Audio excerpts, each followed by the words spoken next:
अवरोधों का वैज्ञानिक विश्लेषण। ये पृष्ठ संख्या 2.177 पे दिया हुआ है पुराने वाङ्मय में। तो नया वाङ्मय हम लोग देख सकते हैं कि इसमें ये कहाँ पर जिनके पास नया वाङ्मय हो तो वो इसमें बता सकते हैं। तो ठीक है, तो अब हम लोग जो है 280 पे प्रारंभ कर। नए पे 280 पे जी जी। नए पे दो 280 कर दिया। 280 पे है। ठीक है, तो अब हम लोग देखते हैं इसमें। तो आज का जो वाचन है भानुप्रिया दीदी का है, और आदित्य भैया का आज ये सार प्रस्तुतिकरण है। जी, तो भैया भानु दीदी हैं क्या? जी भैया, प्रणाम भैया, प्रणाम सभी को। प्रणाम प्रणाम। तो हम लोग प्रारंभ कर सकते हैं। जी जी भैया, तो आज का विषय है आत्मिक प्रगति में बाधक अवरोधों का मनोवैज्ञानिक विश्लेषण। विश्व के सभी तत्ववेत्ताओं ने मनुष्य की मूलभूत सत्ता को सत्य शिवम सुंदरम से युक्त माना है। प्लेटो का कहना है कि मनुष्य की अंतरात्मा शक्तियों एवं सौंदर्य का भंडागर है। विकृतियां तो मन और भौतिक जगत के संयोग की उपज होती है। प्रसिद्ध दार्शनिक स्पिनोजा ने मनुष्य को पूर्ण माना है। उसका कहना था कि अपनी मूल सत्ता तथा संबंध निर्देशों की विस्मृति के कारण ही वह अपूर्ण बनता है। रूसो कहता है कि सृष्टि के निर्माता ने सभी वस्तुएं सुंदर बनाई हैं। मनुष्य तो उसकी सर्वोत्तम कलाकृति है, पर अपने ही हाथों मनुष्य अपने सौंदर्य को नष्ट करता तथा स्वभाव को विकृत बनाता है। संत इमर्सन का कथन है कि मनुष्य परमात्मा का प्रतिनिधि है, पर विकृत आचरण के कारण उस गरिमा को गंवा बैठता है और अंततः दुख कष्ट भोगता है। संसार के मूर्धन्य मनोचिकित्सकों में doctor William Brown, Charles Jung, doctor Emil पेमिल हुए आदि की विचारधारा भी लगभग इसी प्रकार की है। वे सभी मनुष्य की मूलभूत सत्ता को सुंदरम, परिपूर्ण और शक्तियों का अजस्त्र स्रोत मानते हैं। इसलिए ईमिल कुए का मत था कि मनुष्य की आत्मा में अनंत शक्ति है, पर आत्म विस्मृति के कारण उस सामर्थ्य का लाभ नहीं उठा पाता और असमर्थता की अनुभूति करता रहता है। आत्मसत्ता के निर्देशों का परिपालन न करने और बहिर्मुखी मन के आदेशों का गुलाम बने रहने से व्यक्तित्व की पूर्णता खंडित होती और अंतर्द्वंद की स्थिति उत्पन्न होती है। द्वंद की हालत में आंतरिक शक्तियों का नियोजन एक दिशा विशेष में नहीं हो पाता। ऐसी स्थिति में मनुष्य के भीतर दो प्रकार के व्यक्तित्व परस्पर विरोधी आचरण करने लगते हैं। अंतरात्मा अपनी विशेषताओं के अनुरूप प्रेरणा देती है, जबकि मन बहिर्मुखी प्रवृत्तियों का गुलाम होता है। फलस्वरूप दोनों का सामंजस्य नहीं बन पाता।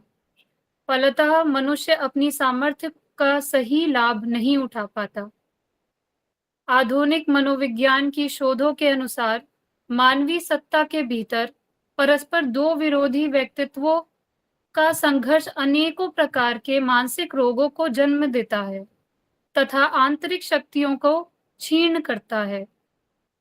मानसिक अशांति, क्लेश, भय, चिंता, आशंका, इच्छा शक्ति की दुर्बलता, आत्मविश्वास की कमी तथा अनेकों प्रकार के मानसिक एवं शारीरिक रोगों का एक प्रमुख कारण यह है कि मनुष्य के भीतर काम करने वाले दो व्यक्तित्व के बीच परस्पर सामंजस्य स्थापित नहीं हो पाता।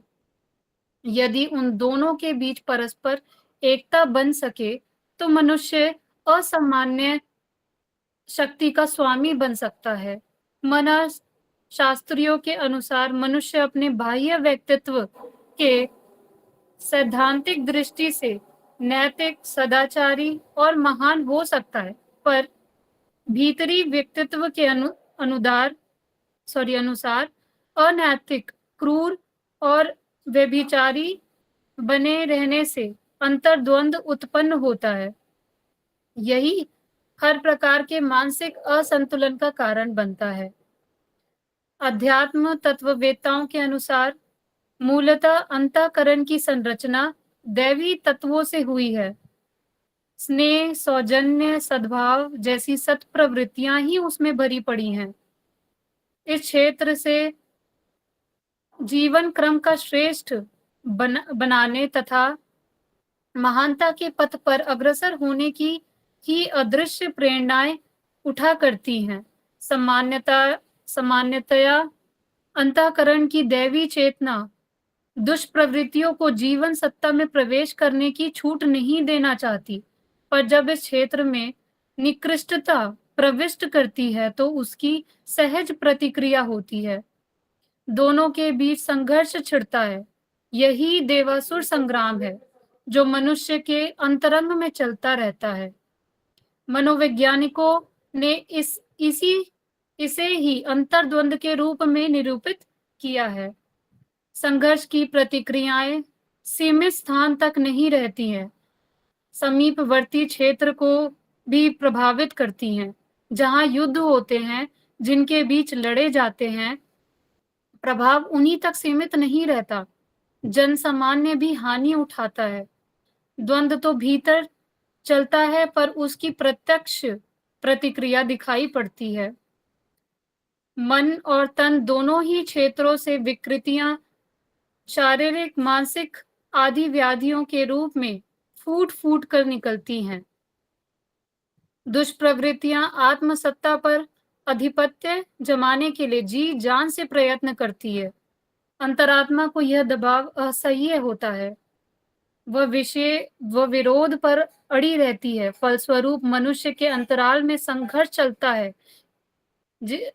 है जिसके दुष्परिणाम शोक, संताप के रूप में, रोग, क्लेशों के रूप में प्रस्तुत होते हैं। मनःशास्त्री इस स्थिति को डबल पर्सनालिटी, दूसरा व्यक्तित्व कहते हैं। एक शरीर में दो परस्पर विरोधी व्यक्तियों का होना शरीर शास्त्रियों के अनुसार भी हर दृष्टि से हानिकारक सिद्ध होता है तथा अनेकों प्रकार की समस्याएं उत्पन्न करता है। चिकित्सा विज्ञान के क्षेत्र में हुई शोधों से भी यह निष्कर्ष निकलता है कि एक शरीर में दो व्यक्तित्व का होना मनुष्य के लिए खतरनाक हो सकता है। श्री S.J. डायमंड नामक विद्वान एवं न्यूरो साइकोलॉजी विशेषज्ञ ने एक पुस्तक लिखी है, इंट्रोड्यूसिंग न्यूरोसाइकोलॉजी। पुस्तक में बताया गया है कि किन्हीं व्यक्तियों के मस्तिष्क में व्यक्तित्व की दो परतें विकसित हो जाती हैं तथा स्वतंत्र रूप से दो मस्तिष्कों के रूप में अलग अलग व्यक्तित्वों का परिचय देती हुई काम करने लगती है। सामान्यतया मनुष्य के दृष्टि तंत्र की कार्य प्रणाली दोनों सेरिब्रल हेमिस्फेयर के संयुक्त प्रयास से काम करती है, पर किन्हीं में दाहिने और बाएं सेरिब्रल हेमिस्फेयर में परस्पर तालमेल नहीं बिठा पाता और वे स्वतंत्र तथा परस्पर एक दूसरे के विरोधी आचरण का परिचय देने लगते हैं। लेखक के अनुसार ऐसे व्यक्तित्वों में सामान्य मनुष्य की तरह एक नहीं, अपितु दो भिन्न भिन्न दृश्य जगतों का अनुभव होता है। साइंटिफिक अमेरिकन पत्रिका के नवंबर 1981 अंक में प्रकाशित एक शोध प्रबंध में डॉक्टर J. डॉक्स तथा S.S. गजोनिगा नामक दो चिकित्सा शास्त्रियों का मत है कि मस्तिष्क के दोनों सेरिब्रल हेमिस्फेयर कभी कभी अपनी अपनी दिशा के अंगों को परस्पर विरोधी निर्देश भी देने लगते हैं। उदाहरणता एक रोगी के परीक्षण में उन्होंने पाया कि उसका बायां हाथ जब भी गार्डन का गार्डन का फीता बांधने का प्रयत्न करता, दाहिना उसी समय उसे खोलने का प्रयत्न करने लगता। इसी प्रकार एक दूसरा रोगी जब भी घास काटने की मशीन की हैंडल पर एक हाथ रखता, एक हाथ उसे आगे चलाता तो दूसरा हाथ उसे पीछे की ओर उल्टी दिशा में धकेलने लगता। ऐसी स्थिति में रोगी का मानसिक उत्तेजना बढ़ जाती ऐसी स्थिति में रोगी की मानसिक उत्तेजना बढ़ जाती तथा वह अव्यवहारिक आचरण करने लगता। इसी तरह एक तीसरा रोगी जब पढ़ने के लिए बाएं हाथ से पन्ने उलटता तो दाएं हाथ बार बार उसे पलट देता था। इस कठिनाई को दूर करने के लिए वह दाएं हाथ को नीचे दबाकर उसी के ऊपर बैठ जाता। ऐसी हालत में प्रायः उसका स्वभाव उग्र हो जाता और वह पागलों जैसे व्यवहार करने लगता था। एक अन्य परीक्षण में देखा गया कि एक रुग्ण लड़की जब कभी भी आवश्यकता से अधिक सोती थी तथा टेलीविजन में अवांछनीय दृश्य देखती थी तो अनायास ही उसका बायां हाथ उसकी गाल पर चपत लगाने लगता था। लड़की का कहना था कि जागृत अवस्था में वह इस कृत्य को रोकने का प्रयास करती पर असफल रहती थी। प्रख्यात मनःशास्त्री प्रिंस मार्टिन ने अपने मनोविज्ञान की एक पुस्तक में श्रीमती व्यूसाम्प नामक एक ऐसी महिला का उल्लेख किया है जिसके भीतर एक साथ दो व्यक्तित्व रहते थे, जिसमें एक का स्वभाव संत जैसा था, जबकि दूसरे का शैतान जैसा। दोनों का व्यवहार परस्पर विरोधी होने से लड़की मानसिक स्वास्थ्य की दृष्टि से सदा रुग्ण रहती थी। उसके जीवन पर कभी एक व्यक्तित्व हावी रहता तो कभी दूसरा। उदाहरण के लिए अपने नियत स्थान पर संत स्वभाव का व्यक्तित्व यदि कोई पुस्तक रख देता था तो दूसरा थोड़ी देर बाद उठाकर किसी एक स्थान पर छुपाकर रख देता था, जिसे ढूंढने में भी कठिनाई होती थी। लड़की के निकटवर्ती सगे संबंधियों ने इस तरह के परस्पर विरोधी व्यवहारों से युक्त व्यक्तित्व के कृत्यों की पुष्टि की। मनोविज्ञानियों ने व्यक्तित्वों के अंतर्द्वंद को समस्त मनोविकारों एवं मनोरोगों की जड़ माना है। आधुनिक मनोविज्ञान व्यक्तित्व की परतों के अध्ययन विश्लेषण तक सीमित है। अंतर्द्वंद की समाप्ति किस प्रकार हो, उसके लिए इतना कहकर चुप हो जाता है कि परस्पर दो व्यक्तियों के रूप में विघटित मानवीय सत्ता में ऐक्य स्थापित किया जाए तथा द्वंद्वों में से छुटकारा पा सकना संभव है। दूसरा व्यक्तित्व क्यों विकसित हो जाता है जो मनुष्य को दुष्प्रवृत्तियों में, अनैतिक गतिविधियों में नीरत करता है। इस दिव्य द्वंद्वात्मक स्थिति से छुटकारे के लिए कोई ठोस उपाय मनोविज्ञान नहीं बताता। अध्यात्म मनोविज्ञान की मान्यताएं इस गुत्थी को सुलझाने एवं समाधान प्रस्तुत करने में सहयोग देती है। अध्यात्म मनोविज्ञान का कहना है कि मानवीय अंतःकरण की संरचना दैवी तत्वों से मिलकर हुई है। अंतःकरण अंतरात्मा का क्रीड़ा क्षेत्र है। यहाँ से सदा सद प्रेरणाएं उभरती रहती हैं। अंतःकरण की सद प्रेरणाएं की उपेक्षा, अवहेलना करने तथा दुष्कृत्यों में निरत होने से अंतर्द्वंद की स्थिति उत्पन्न होती तथा मनुष्य को त्रास देती है।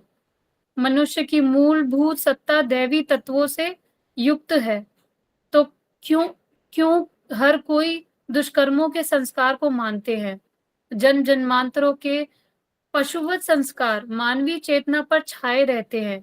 उनकी जड़ें मन की अचेतन परतों में गहराई तक जमी रहती है। इस जन्म में भी जो पाप कृत्य किया गया, उसके सूक्ष्म हठीले संस्कार अपना अड्डा जमाए रहते हैं। ऐसी स्थिति में अंत में सद्प्रेरणाएं उभरती हैं, पर अभ्यास में पूर्वकृत कुकृत्यों के कुसंस्कार बने रहने से कोई विशेष प्रतिफल नहीं दिखा पाती। अंतःकरण की दैवी सत्ता पर कुसंस्कार हावी रहते और मनुष्य को श्रेष्ठता के, महानता के मार्ग पर बढ़ने में भारी अवरोध खड़ा करते हैं।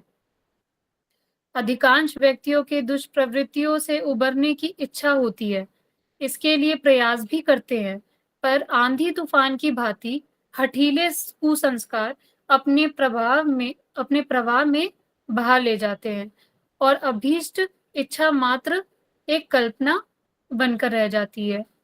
दुष्प्रवृत्तियों के जकड़े जाल जंजाल से निकलते नहीं बनता। मनोचिकित्सा शास्त्र एवं आधुनिक मनोविज्ञान इस असमंजस की स्थिति से उबरने का कोई उपाय नहीं सुझाता। अध्यात्म तत्ववेत्ताओं ने इसके लिए तप, तितिक्षा की प्रायश्चित प्रक्रिया को एक समग्र और समर्थ उपचार माना है। मानसिक द्वंद्वों से उबरने के लिए पूर्व में किए पापों को जहां समर्थ मार्गदर्शक के समक्ष प्रकटीकरण आवश्यक है, वहीं यह भी जरूरी है कि जो किया गया है उस भूल के लिए सहर्ष प्रायश्चित भी किया जाए। प्रायश्चित द्वारा ही धूरे व्यक्तित्व से बन आई मनोग्रंथियों का उन्मूलन संभव है। साथ ही अंतःकरण की सत प्रेरणाओं का परिपालन कर सकना संभव है। इन प्रेरणाओं के अनुरूप मन का भी चिंतन चलने लगे तो व्यक्तित्व को पूर्णता का लक्ष्य प्राप्त करना सुगम बन जाता है। अंतरात्मा अपनी निश्चल तथा श्रेष्ठ विशेषताओं के रूप में व्यक्तित्व में परिलक्षित होने लगे, यही पूर्णता की स्थिति है। जी भैया।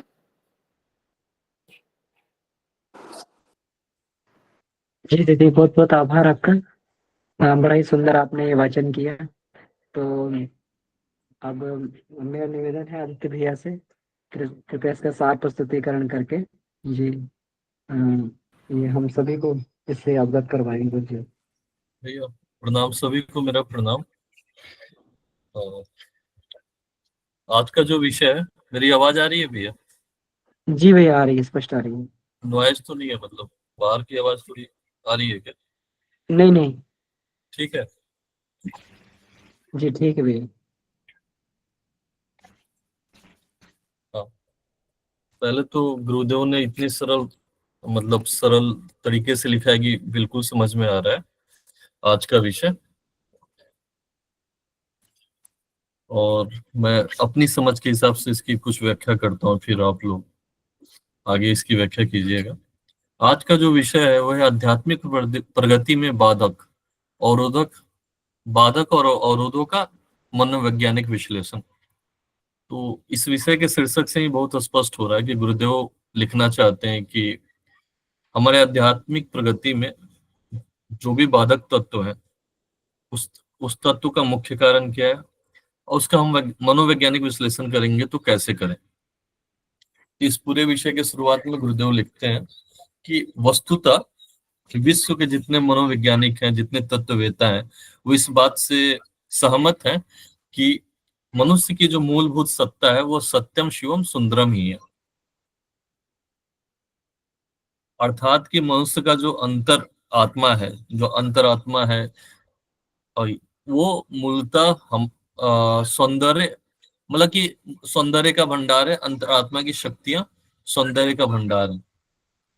फिर प्रश्न ये उठता है कि आखिर अगर ये मूलतः सत्यम शिवम और सुंदरम का रूप है अंतरात्मा, तो फिर हम लोग देखते हैं कि दिना दिन हम सब, मतलब कि अगर इस ग्रुप की बात करें तो हम लोगों के अंदर भी एक संघर्ष चल रहा है सत्य और असत्य के बीच में। प्रमाद और कैसे अपने अंदर का प्रमाद खत्म करें, कैसे साधना में ऊपर उठे, ये संघर्ष हम सब कर रहे हैं किसी न किसी स्तर पे। तो गुरुदेव इस पूरे विषय में समझाने के प्रयास कर रहे हैं कि इसका मनोवैज्ञानिक कारण क्या है। तो इसकी व्याख्या में गुरुदेव लिखते हैं कि विश्व के जितने भी मनोवैज्ञानिक हैं, इसके पहले तो गुरुदेव ये बता रहे हैं कि मन मन जो है, मन का क्या स्थिति है कि वो अपने बहुमुखी बाह्य आवश्यकताओं के प्रति आकर्षित होता है। उसके आकर्षित होने के कारण पहले तो उसमें हमारा आकर्षण उत्पन्न होता है, फिर हम उसी आकर्षण के पीछे भागने लगते हैं, और फलतः क्या होता है, हम उस बाह्य इच्छाओं को पूरा करते करते उसके गुलाम बन जाते हैं। जब हम गुलाम बन जाते हैं तो वस्तुतः हमारी आत्मा उस तरह की नहीं है। तब एक परस्पर संघर्ष प्रारंभ होता है, और वही संघर्ष आगे चल के मनोविकार के रूप में परिणित होता है। जब वो मनोविकार के रूप में परिणित होता है, तो क्योंकि मनोविकार सिर्फ मन तक सीमित नहीं रहेगा, कि जब मनोमय कोष हमारा अगर कमजोर होगा तो कहीं ना कहीं हमारे अन्नमय कोष को भी कमजोर करेगा, तो फिर वो हमारे शरीर पे भी प्रभाव डालने लगता है,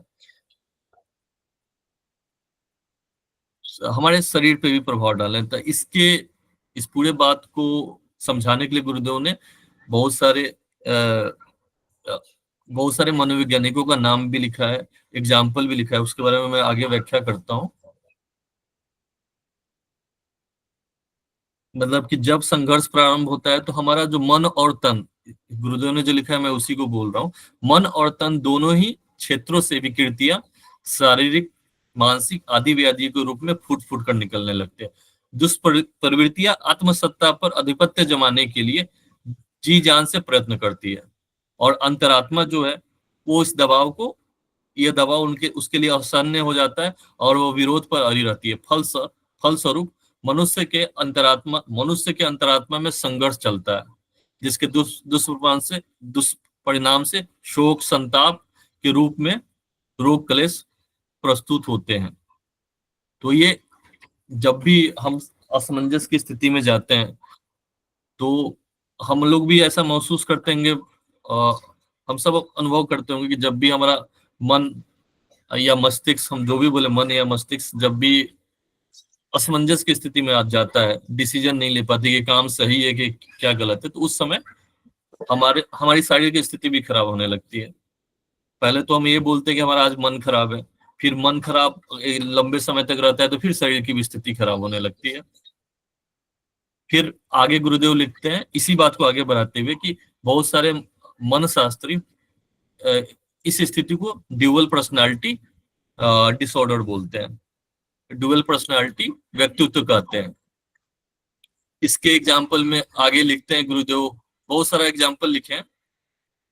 जैसे एक एग्जाम्पल में एक लड़की के बारे में लिखते हैं कि जब भी वो अधिक सोती है या टेलीविजन पे अवांछनीय दृश्य देखती है तो अन्याय से उसका बायां हाथ उसके गाल पे थप्पड़ लगाने लगता है। और लड़की का कहना था कि वो जागृत अवस्था में भी, जगी हुई अवस्था में भी इस कृत्य को रोकने में असफल है। तो ये सारे हमारे ही अंतर्द्वंद का परिणाम है। गुरुदेव इसी चर्चा के आगे में लिखते हैं कि ये होता क्यों है। तो बेसिकली मुझे जो समझ में आ रहा है, गुरुदेव ये समझाने का प्रयास कर रहे हैं कि हमारे अंदर जो जन्म जन्मांतर के संस्कार हैं, कुसंस्कार कहें, वो कुसंस्कार कहीं ना कहीं अभी के समय, जैसे हमने कभी कोई गलत काम किया है इस जन्म में या पिछले जन्म में, अभी जब भी उसके अनुकूल समय मिलता है या उसके अनुकूल इन्वायरमेंट मिलता है तो हमारा जो मस्तिष्क है, क्योंकि हमारे मस्तिष्क के 2 पार्ट है, इसके बारे में गुरुदेव ने व्याख्या किया है, तो मस्तिष्क इस तरह से एक्टिवेट हो जाता है कि उस गलत काम को करने के लिए समर्थन देने लगता है, किसी न किसी तरह मन को मनाने का प्रयास करता है, क्योंकि परिस्थिति अनुकूल है और हमारा मन स्थिति, हमारा आत्मस्थिति उतना अच्छा नहीं है, तो हम उस तरफ बढ़ जाते हैं और फिर हम गलत काम करने लगते हैं। लेकिन उसी बीच में हमारी अंतरात्मा उसका विरोध भी लगातार करती है। गुरुदेव ने मतलब इस पुस्तक में, किसी पुस्तक में लिखा भी है कि शरीर कांपने लगता है। आई थिंक अमन भैया इसी में लिखा हुआ है कि शरीर कांपने लगता है जब अंतर्द्वंद बहुत ज्यादा होने लगता है। तो अब आगे इसमें गुरुदेव लगता है कि इस अंतर्द्वंद की स्थिति को कैसे ठीक किया जाए।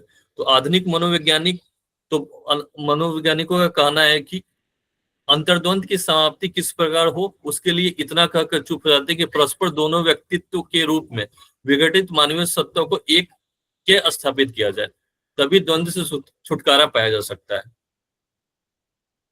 लेकिन दूसरा व्यक्तित्व क्यों विकसित हुआ, इसके क्या कारण है, इस पे कोई व्याख्या नहीं। और आधुनिक आधुनिक मनोवैज्ञानिकों का कोई ठोस वो भी नहीं है, मतलब कि ठोस कैसे हम इससे मुक्त हो, इसके बारे में कोई ठोस बात भी नहीं बोल रहे हैं। वो बोल रहे हैं कि खुद से एफर्ट करना होगा। लेकिन अध्यात्म मनोवैज्ञानिकों का, अध्यात्म के जो हमारे ऋषि थे, हमारे पूर्व के ऋषि थे, उनका इस पे पूरा व्याख्या है कि इससे कैसे मुक्त हो।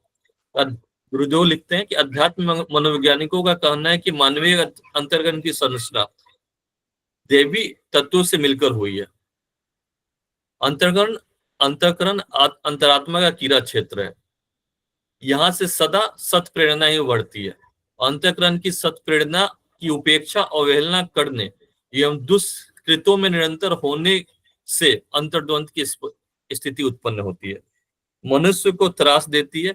मनुष्य की मूलभूत सत्ता देवी तत्वों से युक्त है।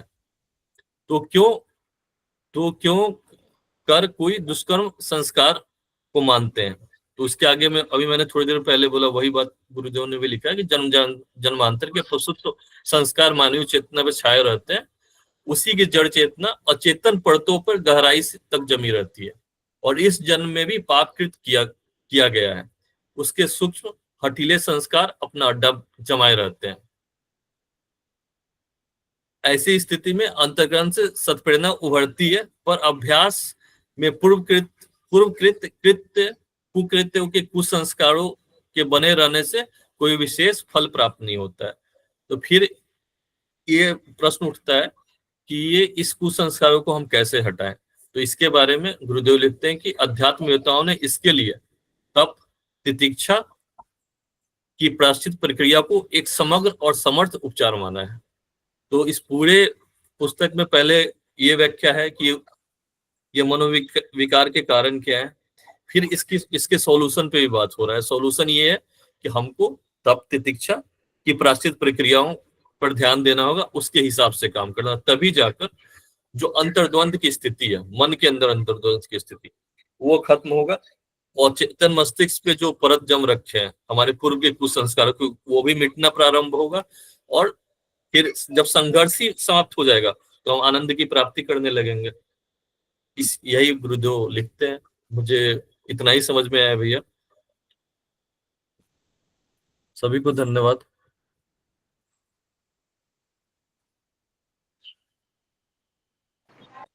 जी भैया, बहुत बहुत आभार आपका। जी भानु दीदी, आपका हैंड रेज है। जी भैया, एक प्रश्न था मेरा इसमें, क्योंकि मैंने भी इसको पढ़ा और काफी सरल था समझना। पर ये प्रायश्चित की प्रक्रिया, क्योंकि अंतर्द्वंद बहुत बड़े लेवल पे हम फेस नहीं करते कि जहाँ पे हमारा दाहिना हाथ या उल्टा, मतलब सीधा हाथ एकदम ही अलग अलग दिशा में काम कर रहा है, पर हमारे मस्तिष्क में बहुत सारे विचार ऐसे होते हैं कि जो हमें थोड़े आध्यात्मिक प्रगति या आत्मिक प्रगति में कहीं ना कहीं छोटे लेवल पे ही सही पर अवरोध लेकर आते हैं, उत्पन्न करते हैं। तो ये प्रायश्चित की प्रक्रिया में मतलब कैसे हम प्रायश्चित कर सकते हैं, अगर इसको रोकना है या इसको फिर पूरी तरीके से खत्म करना है?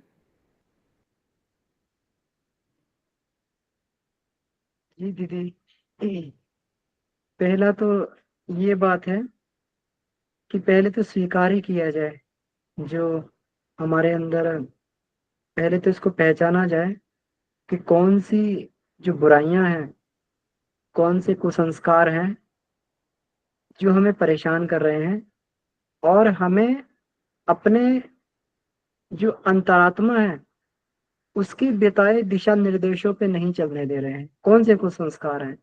तो ये जो चिंतन मनन विश्लेषण होता है ये बहुत आवश्यक है। तो पहला स्टेप तो यही होता है कि हम इसका चिंतन मनन करें कि कौन से कुसंस्कार जो है हमें बाधा पहुंचा रहे हैं हमारी प्रगति में। जब ये हो जाए, पहचान में आ जाए, तो फिर उसके लिए अपने समर्थ मार्गदर्शक के सामने उसका प्रकटीकरण किया जाए। प्रकटीकरण से एक चीज होती है कि मन के इसमें अंतःकरण में कुसंस्कार या पाप को अगर व्यक्त कर दिया जाता है किसी के समक्ष में, तो फिर जो एक ग्लानि का भाव होता है, जो एक ये भाव रहता है हमारे अंदर कि कहीं ना कहीं बिल्कुल छिपा हुआ ही रहता है जो पीड़ा पहुंचाता रहता है हमें, तो वो कहीं ना कहीं जो है फिर समाप्त हो जाता है।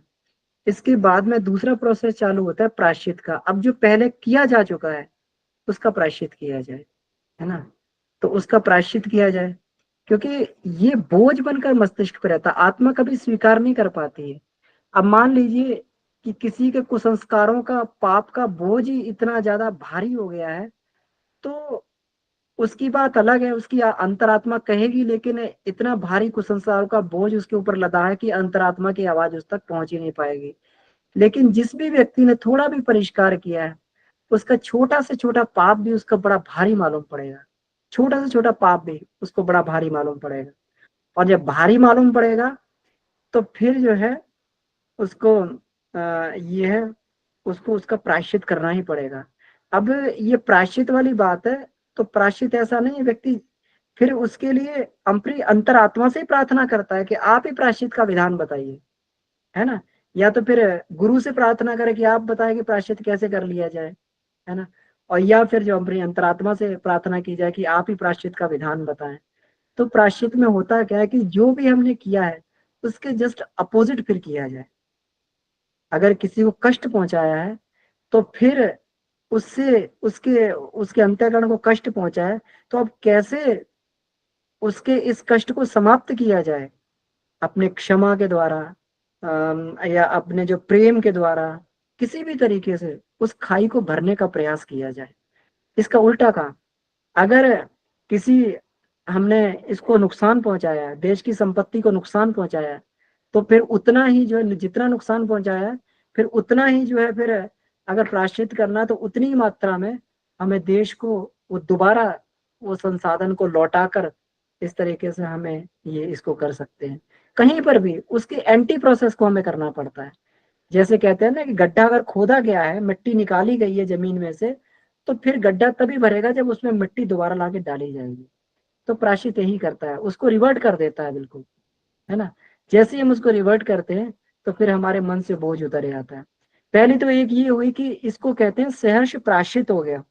तो प्रायश्चित जो तप के अंतर्गत आता है, तो तप के अंतर्गत आता है, तो तप से एक तो जो है ये प्रायश्चित हो जाता है, एक तो हमारे अंतःकरण का बोझ हल्का होता है।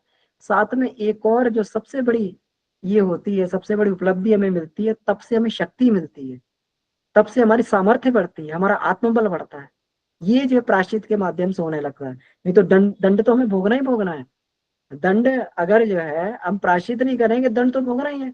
हमारी आत्मा कोई ना कोई ऐसी परिस्थितियां लाके हमारे सामने खड़ी कर देगी, फिर उसमें जो है ये दंड भोगना पड़ेगा। जो है उसको कैसे ना कैसे तरीके से उसका जो है आत्मा कहीं ना कहीं से उसकी भरपाई करेगी, और भरपाई करेगी तो फिर जो है उसी स्तर से जो है जो जो हमने ये किया है उसका उल्टा जो है, मान लीजिए कोई हमने हेरा फेरी करके या कुछ करके संसाधनों को जमा कर लिया है ना, तो उसको जो है फिर हमसे छीन के और उसको जो वहां पर लौटाया जाएगा, ये आत्मा की व्यवस्था है। हमने किसी को कष्ट पहुंचाया, किसी का अपमान किया है, तो हमारे सामने भी वो परिस्थितियां बनेंगी कि हमारा भी अपमान होगा, उतना कष्ट हमें भी पहुंचेगा, हमारे भी अहंकार को ठेस पहुंचेगी। ये आत्मा का है। तो अगर सहर्ष कर लिया जाए, अपने आप कर लिया जाए, तो तप बन जाता है और उसमें शक्ति भी मिलती है, हमारा कॉन्फिडेंस, हमारा आत्मबल, हमारी विल पावर बढ़ती है। और नहीं किया जाए तो फिर एक समय ऐसा आता है कि आत्मा स्वयं करवाती है उसे, है ना। तो ये है जिंदगी। जी भैया, धन्यवाद। जी। तो अंतर्द्वंद की स्थिति तो रहती है, अंतर्द्वंद तो व्यक्ति को झेलना ही पड़ता है। जब तक इसको इसको उलट के जो है वो ये ना कर दे, बराबर ना कर दे उसको, तब तक उसको अंतर्द्वंद की स्थिति भी झेलनी पड़ती है। लेकिन अंतर्द्वंद महसूस उसी को होता है जिसका थोड़ा बहुत परिष्कार हुआ है। पापी व्यक्ति को तो होगा ही नहीं, उसको अंतर्द्वंद ही नहीं पता लगेगा क्या है उसका, वो अपना स्वरूप ही भूल चुका होता है। इतना भूल जाता है, उसे लगता है मेरा स्वरूप ही यही है, कष्ट भोगना ही मेरे लिए ही है। किसी व्यक्ति से आप कहो कि मनुष्य जीवन तो आनंद के लिए मिला है और आनंद में ही हमेशा रहना चाहिए, है ना, ये तो सहज आनंद की स्थिति में रहता है, तो व्यक्ति जो मना कर देगा तुम गलत हो, मनुष्य जीवन में तो कष्ट ही कष्ट पड़े पड़े हैं, को वहां पे जो है हर कदम कदम पे कष्ट है, कदम कदम पे कठिनाइयां हैं, यहाँ सुख कहाँ है ना। तो इसलिए जो है, तो जो व्यक्ति ये करता रहता है, बहुत अधिक पाप में लिप्त रहता है या बहुत अधिक कुसंस्कारवान होता है, तो वो तो फिर जो है वो अपना स्वरूप भी भूल जाता है। लेकिन जिसको भी थोड़े बहुत स्वरूप का बोध है, उसको जरूर अपने अंदर के अंतर्द्वंद का समझ में आता है, जैसे अर्जुन को समझ में आता है। इसीलिए अर्जुन के हृदय में विषाद हुआ, पहला अध्याय इसीलिए विषाद योग कहा जाता है। विषाद उसी को होता है जिसको थोड़ा बहुत आत्मज्ञान है, जिसको है ही नहीं उसके लिए तो फिर उसको तो फिर मनुष्य जीवन का यही नहीं मालूम है, उसके लिए तो पशु और मनुष्य में कोई फर्क नहीं है। जी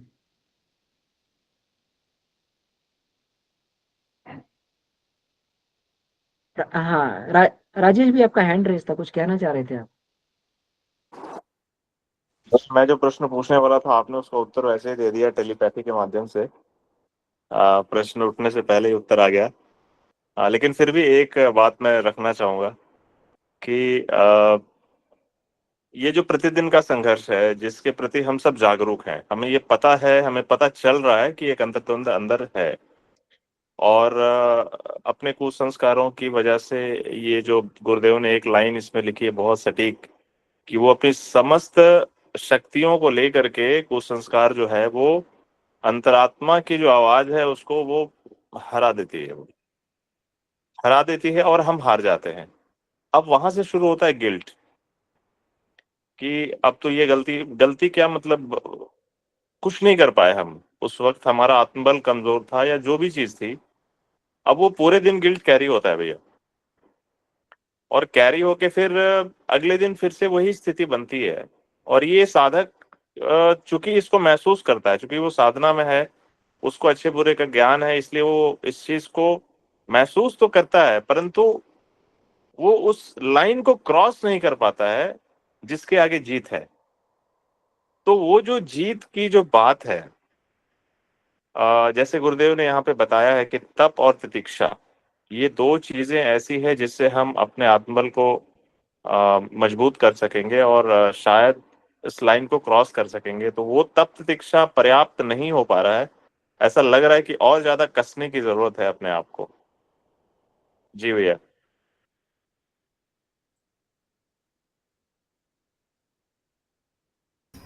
भैया म्यूट हैं आप। जी भैया, कुसंस्कार एक बार में नहीं हारता है, इससे लंबी लड़ाई लड़नी पड़ती, लंबी जिसको बोलते हैं ना, ये 1 या 2 4 दिन की बात नहीं, वर्षों की जन्मों की लड़ाई लड़नी पड़ती है।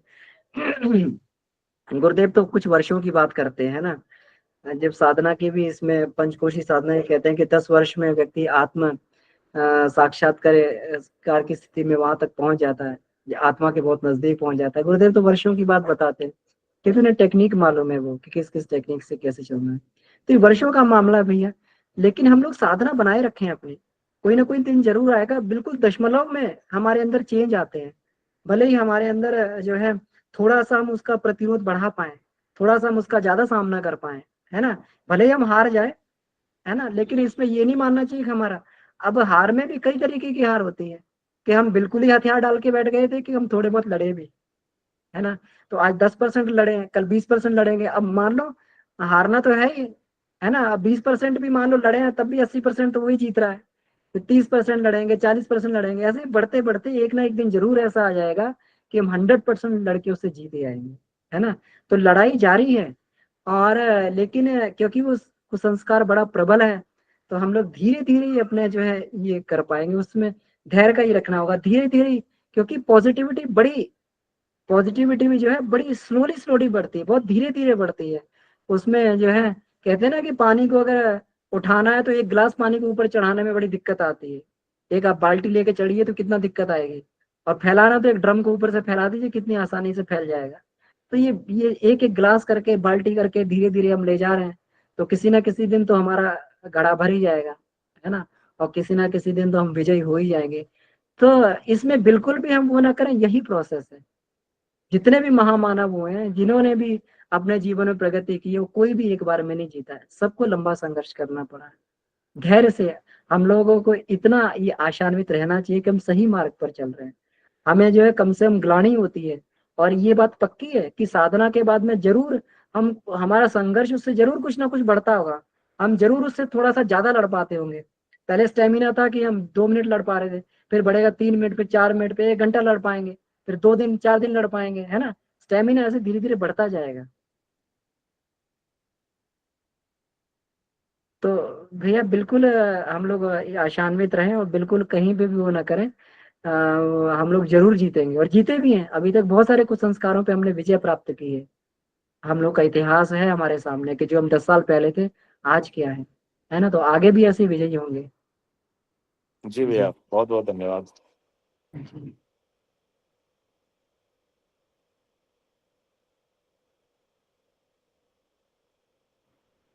एक लाइन हमें इसमें बहुत अच्छी लगी। देखिए गुरुदेव कितना सहज जो है ये रास्ता बता देते हैं, कितना बढ़िया। हाँ कुंदन भैया जी बताएं।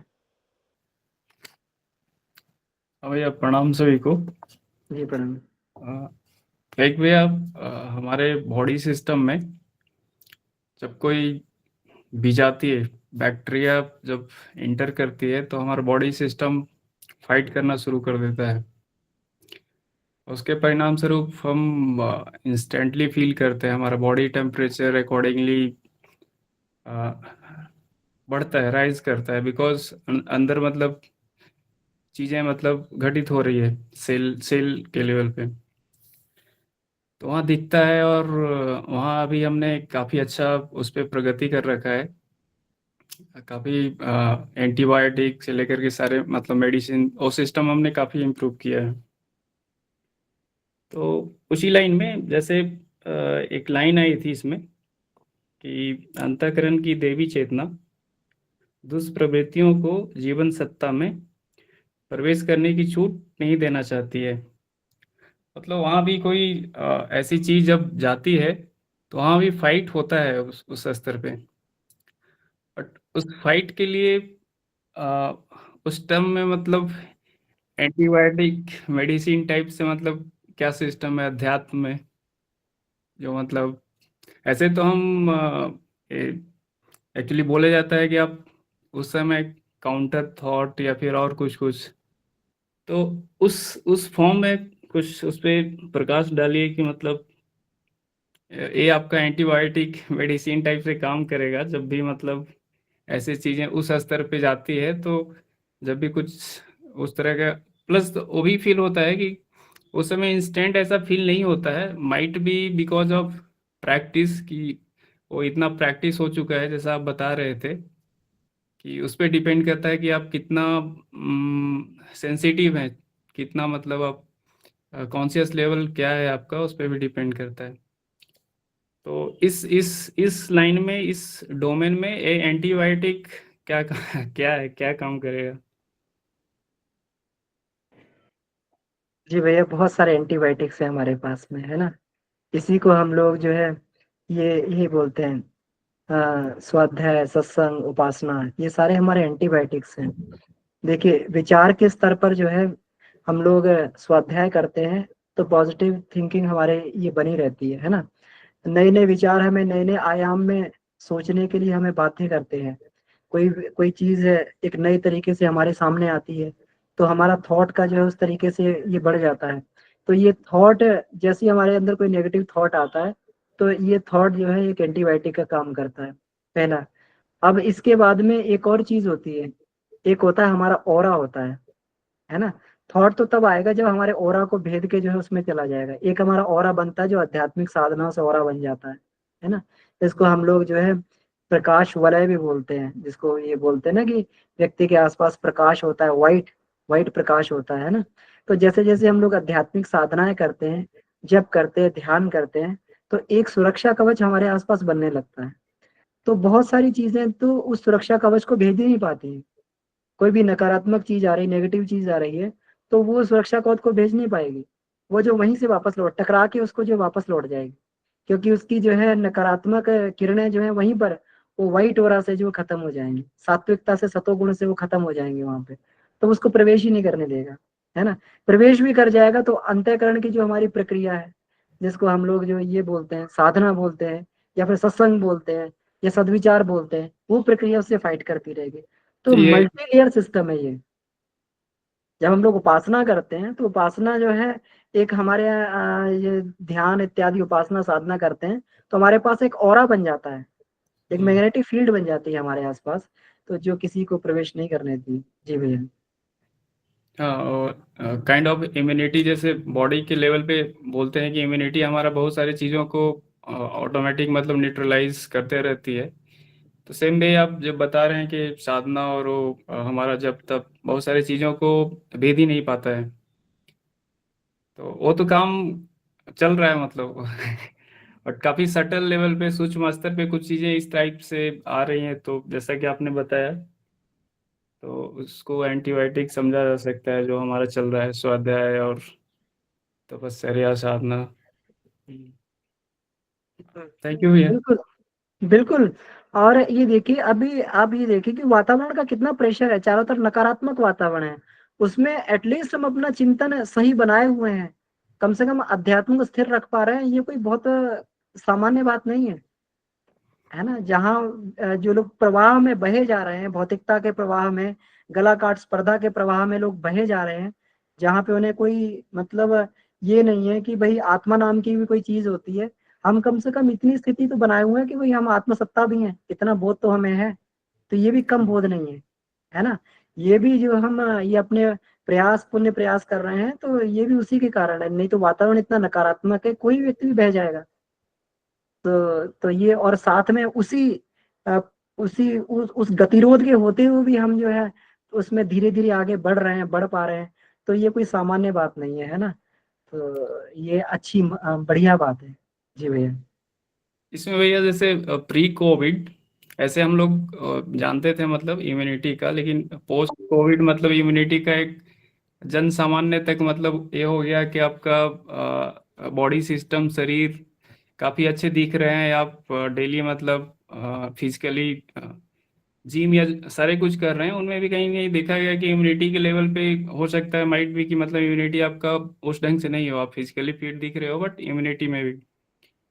तो अभी ये अध्यात्म वाले फील्ड में ना, जो इम्यूनिटी एनालॉजी मतलब इसी इसी उसी के स्तर पे देखें तो अभी वो उतने मतलब एज ए जन सामान्य या फिर उस लेवल पे नहीं है कि हम उस पे काम नहीं कर रहे हैं कि अध्यात्म वाला इम्यूनिटी बढ़ाने के लिए अभी body, I think after Covid आया तो काफी लोगों ने मतलब बॉडी को छोड़ करके इम्यूनिटी किससे बढ़ेगा उस पे उनका फोकस गया है और उस पे काम कर रहे हैं।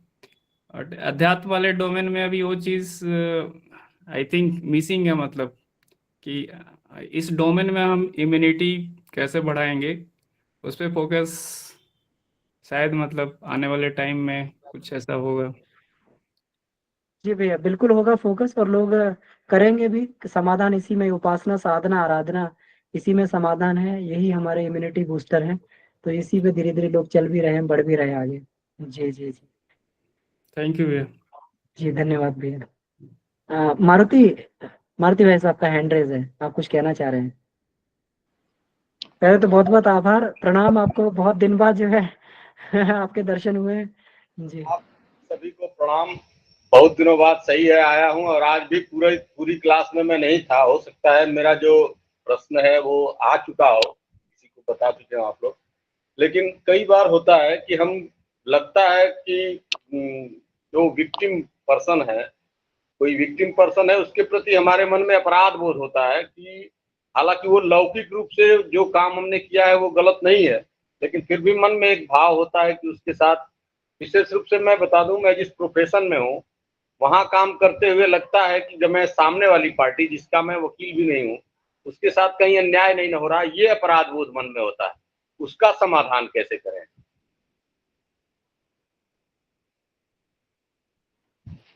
मेरी बात पहुंच गई है ना भैया?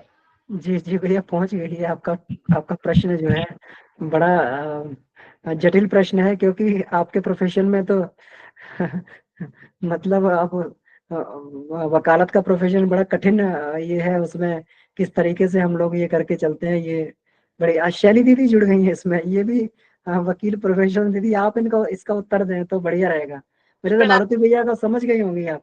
जी जी गुरुदेव भैया, ने बड़े सही समय पे भेजा है आपको। मैं जुड़ी हुई जी थी आज, और बड़ा अच्छा प्रश्न है भैया का।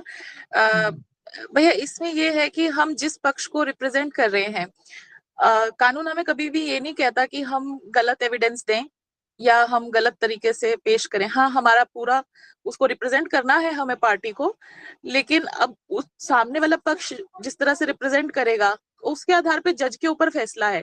हमें रिजल्ट से अटैच नहीं होना है। रिजल्ट से हम अटैच होंगे तो हमें अपराध बोध होगा, क्योंकि हम अपनी तरफ से हम सबके लिए अच्छी प्रार्थना और अच्छी सद्भावना तो भेज ही सकते हैं, तो वो हमारी अंतरात्मा से जाए, है ना, कि हम किसी के साथ अन्याय हम नहीं कर रहे हैं, हमें अपनी पार्टी को रिप्रेजेंट करना है। अगर अपनी पार्टी कुछ गलत आप देख रहे हैं तो हम गुरुदेव से जुड़े हैं, तो उनको कुछ अच्छे सूत्र हम दे सकते हैं कि ताकि वो अपने आचरण को सुधार ले और किसी और के साथ ऐसा अन्याय ना करे ना।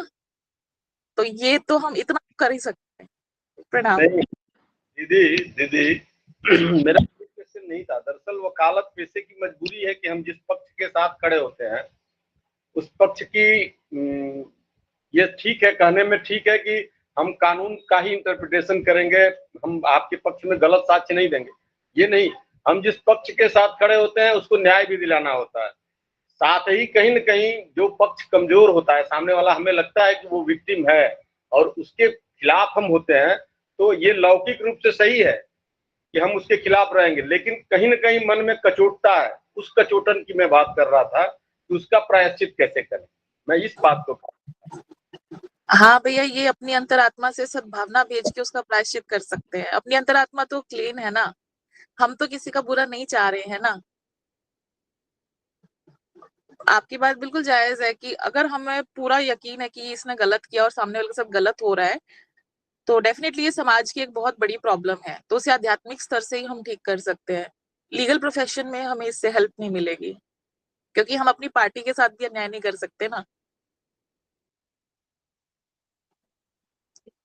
इसे तो हमें आध्यात्मिक स्तर पर ही सॉल्व करना पड़ेगा भैया।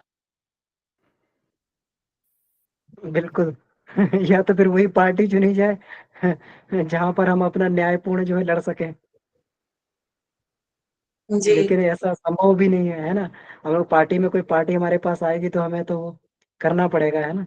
लेकिन अब इसको अपने स्तर के हिसाब से इसको देखा जा सकता है कि हम लोग किस तरीके से, क्योंकि एक में भैया जो पुराना इंडियन एविडेंस एक्ट था उसमें सेक्शन 126 है, तो उसमें आप जानते होंगे कि कोई अगर लीगल प्रैक्टिशनर अपने सामने अपनी पार्टी को कोई गलत एविडेंस बनाते हुए, गलत फ्रॉड करते हुए देखता है, तो फिर उसको जरूरी नहीं कि उसको वो पुष्टि करे या उसका साथ दे, तो उसको इतनी प्रिविलेज मतलब कि नहीं, मतलब उसके सामने अगर कोई चीज गलत करी गई है पार्टी द्वारा, तो वो उसका साक्षी ना बने, वो उसको एविडेंस की तरह पेश ना करे, मतलब वो उसके हक में ना बोले। फिर ये तो 126, ये तो कानून भी कहता है।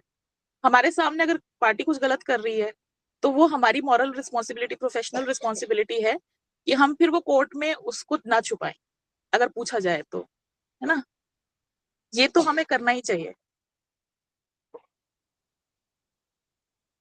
दरअसल न्यायिक निर्णय जो होते हैं वो बहुत सारी परिस्थितियों पर होते हैं। मैं इस विषय को कही नहीं रहा था, मैं कह रहा हूं कि अगर मान लीजिए हम अपने पार्टी के साथ खड़े हैं और कहीं न कहीं हम अपनी पार्टी के जेन्युइन मामले उठा रहे हैं, फिर भी हमें लग रहा है कि नहीं, जो सामने वाला है वो भी कहीं न कहीं विक्टिम है, हम उसके लिए कुछ कर भी नहीं सकते। निर्णय के बाहर जब घर आते हैं हम, तो हम सोते समय हमारे दिमाग में उसका अपराध बोध जो प्रस्फुटित होता है, समझ गए निकलने का मतलब। जी, जैसे कोर्ट की बातें नहीं है, कोर्ट में तो हम जो करा है, हम जो बिल्कुल सही। आत्मा पर जो बोझ बना हुआ है कि हमें उसको कैसे क्या करना चाहिए, क्योंकि हम उसके साथ नहीं हो सकते, ये एथिक्स के खिलाफ है, ये एथिक्स के खिलाफ है कि हम उसके साथ नहीं जा सकते। जी भैया।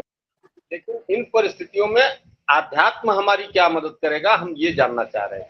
हाँ भैया, अध्यात्म के स्तर पर तो वही सद्भावना और साधना ना, ये यही काम करेगा, क्योंकि हम मूलतः तो एक ही है ना। अगर किसी और के साथ गलत हो रहा है तो वास्तव में हम सबके साथ ही गलत हो रहा है।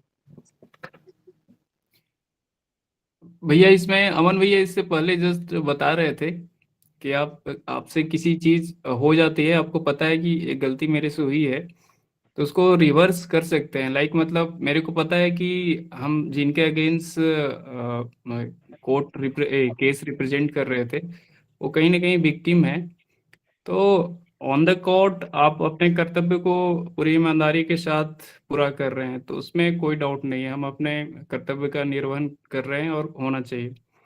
और जैसे आपको पता चलता है कि यस मतलब रियली अपोनेंट इज विक्टिम, तो उस केस में आप of the record on society, उसमें आप एक तो स्टेप वही स्टार्ट होता है कि कॉन्फेशन, कि भैया मतलब एज ए प्रोफेशन ये सारे ऑफ द रिकॉर्ड होगा कि ये चीज हुआ है।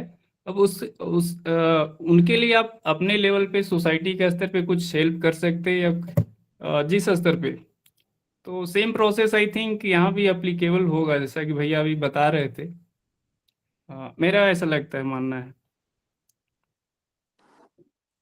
भैया कल ऐसा ही प्रश्न उठा था, कुछ लोगों ने प्रोफेशनल क्वेश्चन पूछे थे कि इसमें मेरे को by virtue of my profession मुझे गलत करने के लिए बाध्य किया जा रहा है। तो वहां पर उनके पास विकल्प नहीं था, या जो बिजनेसमैन थे उनके पास भी वैसा विकल्प नहीं था। पर जो लोग सेल्फ प्रैक्टिस कर रहे हैं उनके पास ये विकल्प हमेशा है।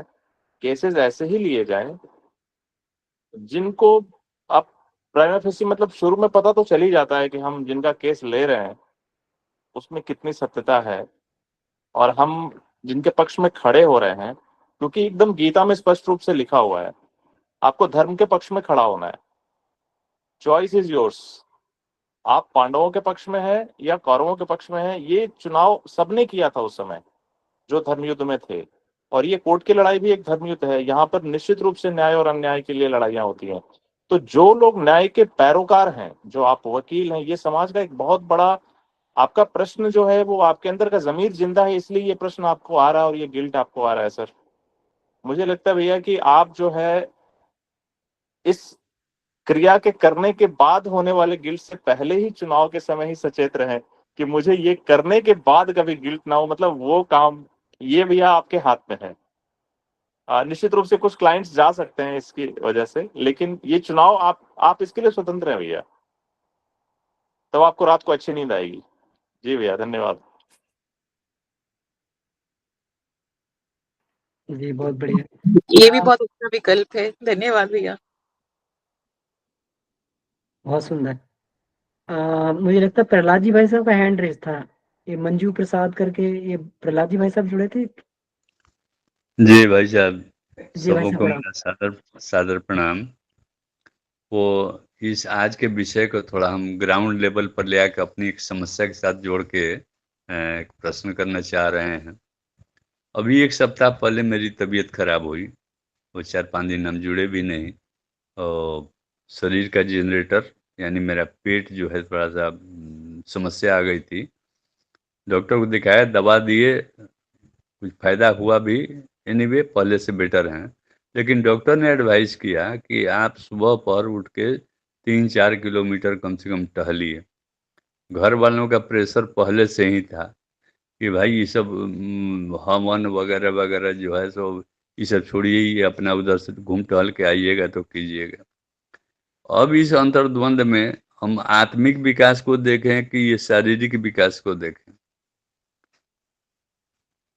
तो थोड़ा सा कुछ मार्गदर्शन दीजिए। हम इसको आत्मिक विकास को छोड़ना नहीं चाहते हैं, क्योंकि आत्मिक विकास के साथ साथ शारीरिक विकास भी जुड़ा हुआ है।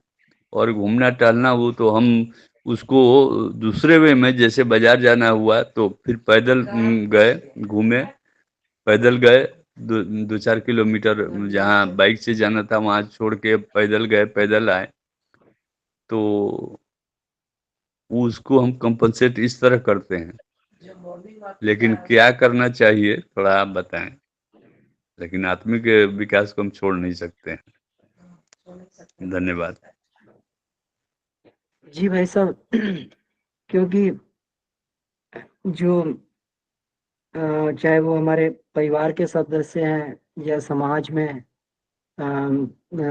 जो लोग हैं, जो अध्यात्म की जिसको गरिमापूर्ण विज्ञान को नहीं समझ पाते हैं, तो उनका कहना बहुत ही वाजिब है कि इसमें ये टाइम वेस्ट करने से क्या फायदा है ना।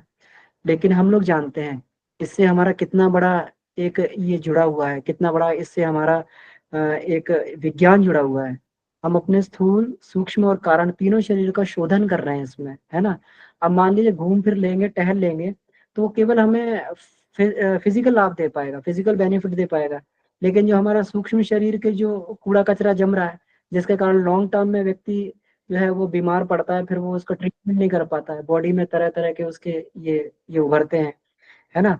तो हम जो है जो ये समय दे रहे हैं, मुझे लगता है कि जो सुबह का समय ब्रह्म मुहूर्त का चुना गया है, तो वो आत्मिक साधना के लिए चुना गया है। उसके बाद में घूमने फिरने टहलने का तो गुरुदेव भी टहलने जाया करते थे, है ना। गुरुदेव भी इतना जप करते थे, सब कुछ करते थे, आध्यात्मिक साधना करते थे, और गुरुदेव टहलने जाते थे, गांधी जी भी टहलने जाते थे। तो वो टहलने का अब ये है कि अब क्योंकि आज का मनुष्य जो है उसके लिए आत्मिक साधना को भी बहुत अधिक महत्व नहीं है, तो इसलिए वो ब्रह्म मुहूर्त का समय और उस समय का जो ये होता है, ये पूरा अपना घूमने टहलने फिरने में जो है ये ठीक है, उस समय थोड़ा सा वातावरण सुहावना होता है, लेकिन वो आत्मिक साधना के लिए भी वातावरण बहुत सुहावना होता है। टहलना, फिजिकल एक्सरसाइज तो कभी भी की जा सकती है, लेकिन जो मेंटल और जो हमारे कारण लेवल पे जो एक्सरसाइजेज हैं वो केवल ब्रह्म मुहूर्त में ही सही बन पाती हैं।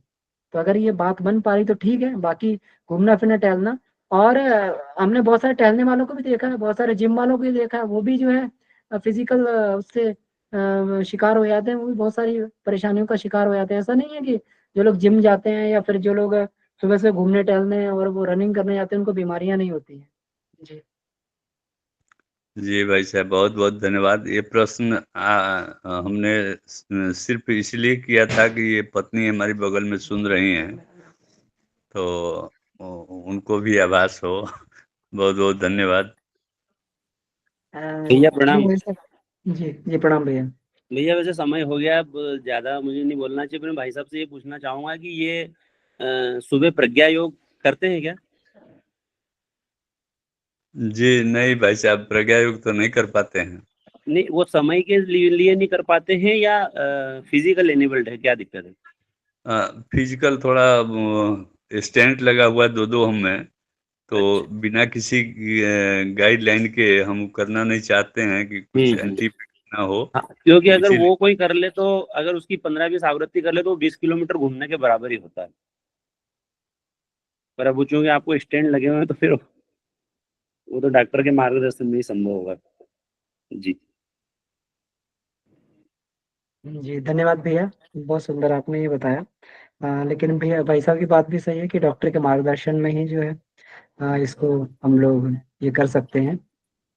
तो ठीक है, तो बहुत सुंदर चर्चा रही आज की, और शैली दीदी को और मारुति भाई साहब को बहुत दिनों बाद हम लोगों ने इसमें, ये हम लोग का बड़ा सुयोग सौभाग्य है कि आप लोग जुड़े इसमें। बहुत बहुत आभार आपका। तो ये मारुति का दर्शन देना ही नहीं चाहते थे, आज जबरदस्ती दर्शन दिलवाया गया। चलिए, दर्शन देने वालों को, दिलवाने वालों को बहुत बहुत आभार, हृदय से आभार। जी, तो आइए इसी के साथ में हम लोग शांति पाठ करते हैं। परम पूज्य गुरुदेव वंदनीय माता जी सभी ऋषिसत्ताओं को धन्यवाद देते हुए शांति पाठ।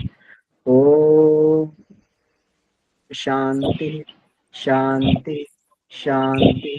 ये समाप्त। सभी को प्रणाम, धन्यवाद।